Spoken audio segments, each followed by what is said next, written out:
हजरत जाबिर बिन अब्दुल्ला बयान करते हैं, हम लोग नबी अकरम सल्लल्लाहु अलैहि वसल्लम के हमवार एक जंग में शिरकत के लिए गए। हमने नबी अकरम सल्लल्लाहु अलैहि वसल्लम को एक वादी में मौजूद पाया जहां दरख्त बहुत ज्यादा थे।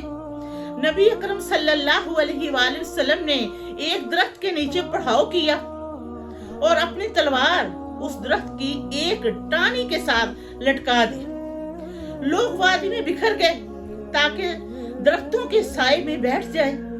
बाद में नबी अकरम सल्लल्लाहु अलैहि वसल्लम ने हमें बताया, जब मैं सो रहा था तो एक शख्स मेरे पास आया।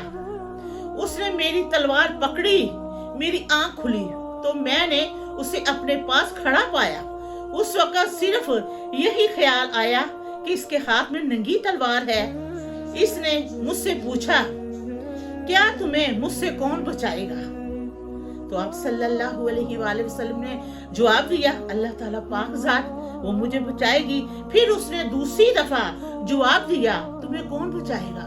तो आप सल्लल्लाहु अलैहि वसल्लम ने फरमाया, मुझे वो पाक ज़ात बचाएगी। फिर वो बंदा एक तरफ बैठ गया और जब सब लोग आए तो आप सल्लल्लाहु अलैहि वसल्लम ने वो वाकया उन्हें सुनाया।